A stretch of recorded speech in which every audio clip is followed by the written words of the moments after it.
Hey YouTube, how's it going?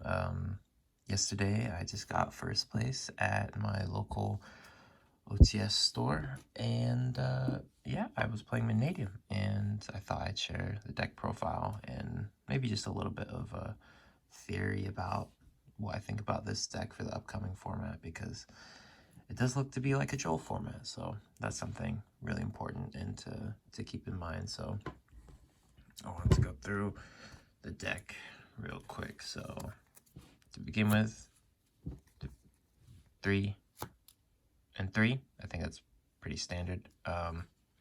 Nothing much to say there.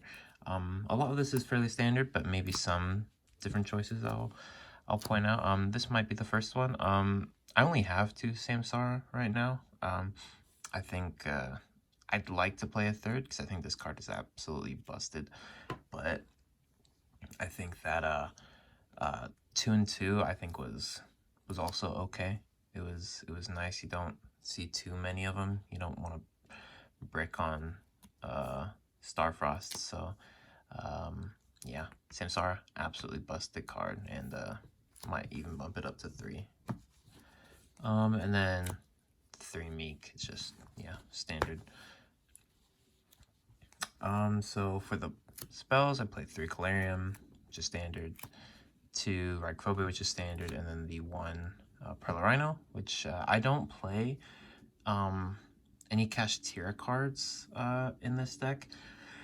I know a lot of people like to play the Fenrirs with the, what's it called, Wraithoth. That's, I think, you know, not wrong to play that, but right now I'm not a huge fan of that, especially into a deck like Fire King, because you just special Fenrir as your first action, and they just go Princess to pop it like instantly, and then you don't even get the search off of it.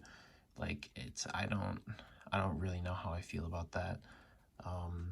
And so like I want to play more hand traps, and so I just played this as just more consistency for Visa Starfrost, because in this list I did cut down from 3 to just the 2 Visa Starfrost. I'm playing 2 Obsession. Not 100% sure if I want to cut this down to 1 just to play some other tech cards, but like it is such a good card that I think having 2 of it is fine. I think 3 is just overkill. I think if you play 3, you have to play the older version where you play like multiple turrets as well, because you want something to pop off this. So I don't know. I think 2 is fine. And then 1 Imaginings, 1 Reframing. This card's busted. Like, well, it's not busted, but like, it won me my round 4 yesterday, because in game 2, I lost game 1. My hand just insta-lose to Droll, so I had 2 Obsession and like a Meek as my only play, and so I needed to draw into like an out for Droll, and so Imaginings drew into the call by was was kind of nice, but although that wasn't my only out to Droll, but that was really good. And then Reframing, just Omni Negate Trap, really good. Then 2 Arrival, which I think is just standard. Yeah, not once per turn, really good. And then for the last one, I played 1 Rhoda, 1 Call By, and then 1 Crossout. My thoughts behind this was that obviously this deck, Droll really hurts, and we're in a Droll format.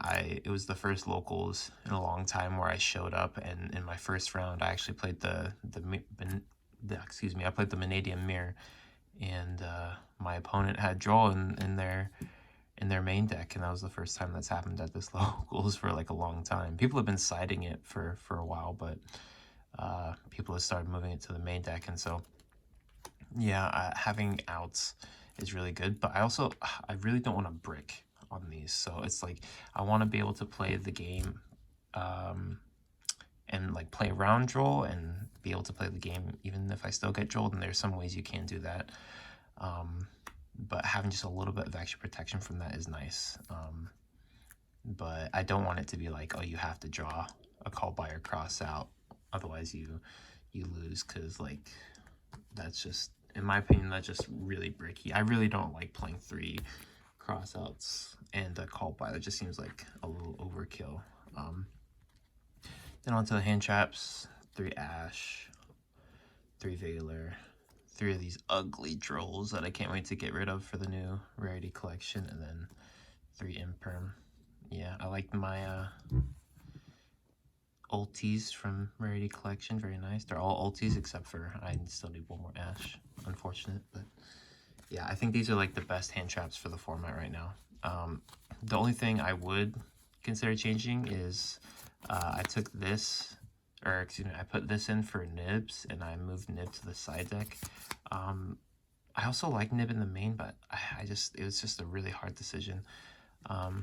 You could take Veilers out, but I really like the Veiler type effects, like, you know, the Imperm type effects. I think those effects are really good right now. But yeah, so those are the ones I went with, and they were pretty solid. Then on to the extra, we have 1 Jisukta, and then the 1 Imratara. Okay, you know, pretty standard to play.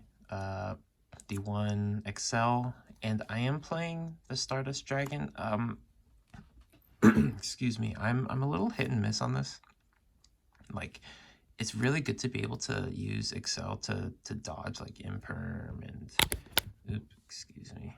It's really good to be able to dodge things like Imperm and Nib, and, you know, just other stuff with Stardust, and make an unaffected level 10 synchro. But the amount of times that's come up, I think in 2 locals, I played this deck for 2 locals now in paper, and I think this came up once, and I don't think it was like game ending or game breaking. Like, I think it was, or it wasn't, I don't think it was all that important for it to go through. Although nice, I think I might cut it because there's some other stuff I want to play. I'm playing the Baron, obviously, mainstay in this deck. The Spader, again, mainstay. I am still playing Chaos Angel. Some people cut it for other stuff, but I think it's just way too good in this deck. And then the 1 Crimson Dragon. The one thing I might want to put in is take out the Stardust for Sword Soul Changing. I think would be something I might want to do at some point. But honestly, I really like this setup right now. The board does lose a little hard to Super Poly, but that's why I wanted Changing as an option instead against those kinds of decks. But yeah, we'll see how things go. 2 Lightheart, which is standard. 1 Cross Sheep, which is again standard. I am playing the Little Knight. This card is crazy busted, and the fact that you have a really easy link 1 you can go into to make this, and when you're playing into boards, really helps. This card it's just crazy. And then 1 Appaloosa, because it's a really good end board option. So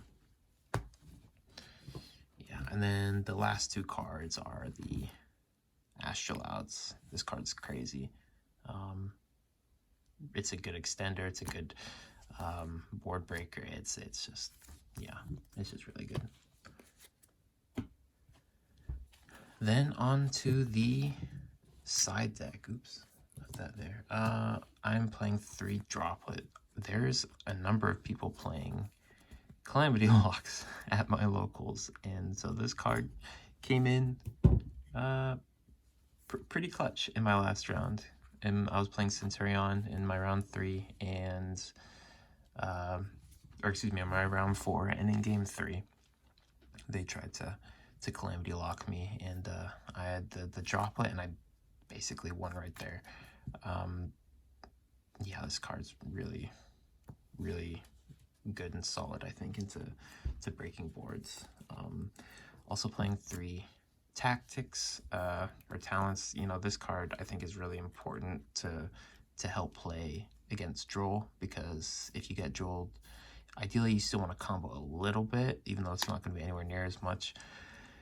And then it's really nice to be able to rip an important card out of your opponent's hand because I think this is a much better card to have, because it can do a lot more than just, you know, stop like a droll. So that's why I like to play this instead of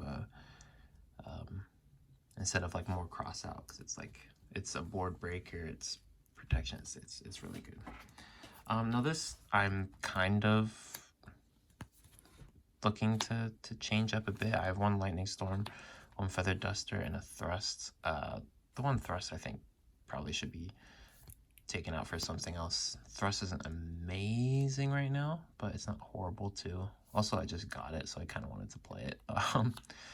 But yeah, so got some back row removal. Yeah, just not a lot to say about those cards. They're just generically really good cards. And then the last cards I'm playing is 3 Ghost Spell for the meta and 3 Nib for matches that I want Nib for. Yeah, I really don't like playing against Labyrinth, so cards like Droplet and Bell are really good to side in for that.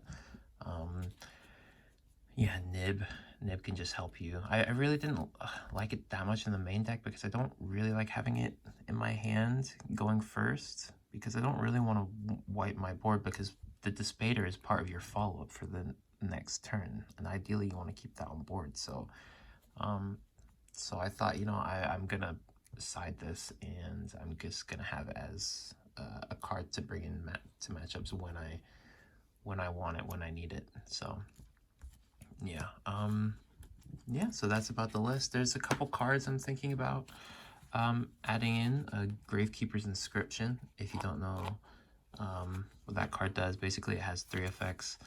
It lets you basically shut off 3 different kind of game mechanics, and the one that I would want to use for the upcoming format is the one that says you can't use, neither player can activate card effects in the grave for the next 2 turns, which is crazy against Fire King right now. Yeah, that's the card, but I don't know what I want to take out of the side right now. I just it's probably like Droplet, but like I don't know, I really like Droplet, and it's helped me out so much recently. So I don't know, I'm gonna think on it, and maybe I'll test some stuff out, and maybe make another deck profile if I find something that works really well with the current you know, meta. And yeah, so that's my deck profile. Got first place. Also pulled the Ulti Econ for my prize packs, which was awesome. And yeah, hope you guys enjoyed, and I'll catch you next one. Peace.